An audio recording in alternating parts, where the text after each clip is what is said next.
இன்றைக்கி பாவக்காய் வச்சு தாங்க ஒரு ரெசிபி பண்ண போகிறோம். அதுக்கு நான் வந்து 1/2 கிலோலேருந்து 500லேருந்து 600 கிராம் அளவு இருக்கும். அந்த அளவுக்கு நான் பாவக்காய் எடுத்திருக்கேன். பெரிய பாவக்காய் தான் எடுத்திருக்கேன். மிதி பாவக்காய் அது குட்டி பாவக்காயில் இந்த மாதிரி எதுவும் நான் எடுத்துக்கல.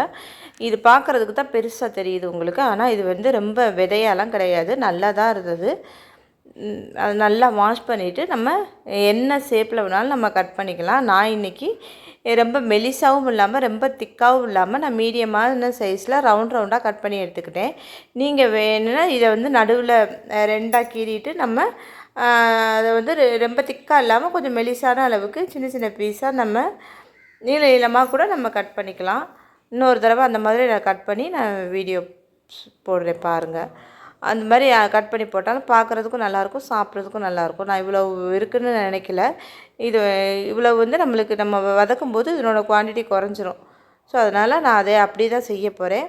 இப்போ வந்து கொஞ்சம் கூடுதலாக எண்ணெய் ஊற்றிட்டு கொஞ்சம் சோம்பு போட்டிருக்கேன். சோம்பு போட்டு பொரிஞ்சதுக்கப்புறம் இந்த பாவக்காயெல்லாம் நல்லா வாஷ் பண்ணிவிட்டு எடுத்துகிட்டு நான் கடாயில் சேர்த்துட்டேன். இப்போ இவ்வளோ இருக்கிற மாதிரி இருக்குல்ல உங்களுக்கு, இது வந்து நல்லா வதங்கி வரும்போது இதனோட குவான்டிட்டி நம்மளுக்கு குறைஞ்சிரும். பாவக்காயில் அவ்வளோ சத்து இருக்குங்க. அதே மாதிரி பாவக்காய் உடம்புக்கு கண்டிப்பாக எல்லா அறுசுவையும் நம்ம சாப்பிட தான் வேணும். அதில் கசப்பு உள்ளது பாவக்காய், சுண்டைக்காய் இந்த மாதிரி இருக்குது. சுண்டைக்காய் அவ்வளோ ஈஸியாக கிடைக்கிறதும் கிடையாது. அதனால் நம்ம வந்து இந்த மாதிரி பாவக்காய் நம்ம கிடைக்கும். ஸோ நம்ம வாரத்துலேயோ 10 நாளைக்கு ஒருக்காவோ மாதத்தில் ஒரு தடவை 2 தடவைமாவது நம்ம சாப்பிட முயற்சி பண்ணணும். ஆனால் குழம்போ கிரேவியோ வச்சு சாப்பிட்டா இன்னும் ரொம்ப நல்லாயிருக்கும். சாம்பார் நான் நம்ம சேனலில் ஏற்கனவே சாம்பார் வீடியோ போட்டிருக்கேன். திக்கிற சாம்பார்னு சொல்லி தான் நான் வீடியோவே போட்டிருக்கேன். அவ்வளோ ஒரு டேஸ்ட்டாக இருந்தது சாம்பார். நம்ம ஓகே நம்ம சாப்பிட்லாம். அதே மாதிரி இந்த மாதிரி ஓயாமல் செஞ்சு சாப்பிட்லைனாலும் ஒரு தடவை செஞ்சு சாப்பிடலாம்.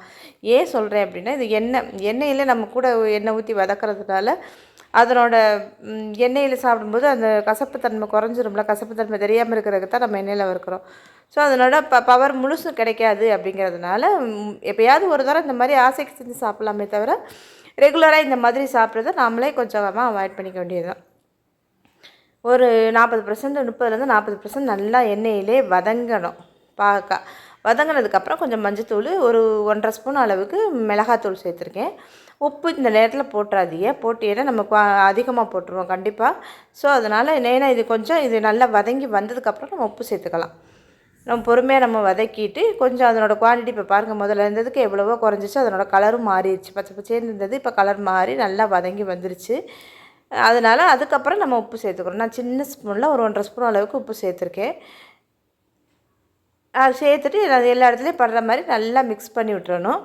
நம்ம எண்ணெய் முதல்ல ஊற்றின எண்ணெயே நம்மளுக்கு கரெக்டாக இருக்கும். மறுபடியெல்லாம் எண்ணெய் ஊற்ற வேண்டியதில்லை. நம்ம இதிலேயே அடுப்பை மீடியம் ஃப்ளேமில் வச்சுட்டு நல்லா வதக்கி கொடுத்தோம்னா நல்லா சூப்பராக வதங்கி வந்துடும். இது வந்து சாம்பார் சாதத்துக்கும் தயிர் சோறு ரசம் வச்சுட்டு சிம்பிளாக ஒரு ரசத்தை வச்சு இதை சாப்பிட்டு பார்த்தோம்னாலும் செம்ம டேஸ்ட்டாக இருக்கும்.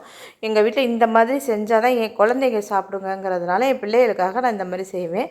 நான் மேக்ஸிமம் கிரேவி, சாம்பார், புளிக்குழம்பு கூட நான் வைப்பேன் இதில். ஸோ இன்றைக்கி வந்து இந்த மாதிரி நான் வறுத்துருக்கேன் பாருங்கள். இப்போ எல்லாம் வறுத்து முடிச்சோன்னே இப்போ இவ்வளவு தான் இருக்குது. சூப்பராக இருக்குல்ல, பார்க்குறதுக்கே செமையாக இருக்கும். கடைசியில் கருவேப்பிலை தூவி நம்ம செக் பண்ணிவிட்டு எடுத்துடணும். எடுத்து சாப்பிட்டோம்னா இது சும்மா சாப்பிடவே நல்லாயிருக்கும். நீங்களும் ட்ரை பண்ணி பாருங்கள். கண்டிப்பாக பாவக்காயெல்லாம் மாதத்தில் ஒரு தரம் நம்ம கண்டிப்பாக ஒரு தரம் 2 தரம் சாப்பிட தான் வேணும். கிடைக்கும்போது மிஸ் பண்ணாமல் வாங்கி சாப்பிடுங்க. இந்த மெத்தடில் ஒரு முறை செஞ்சு பாருங்கள். காரம், உப்பு எல்லாம் கரெக்டாக இருக்கும். டேஸ்ட்டும் சொல்லவே வேணாம், சூப்பராக இருக்கும்.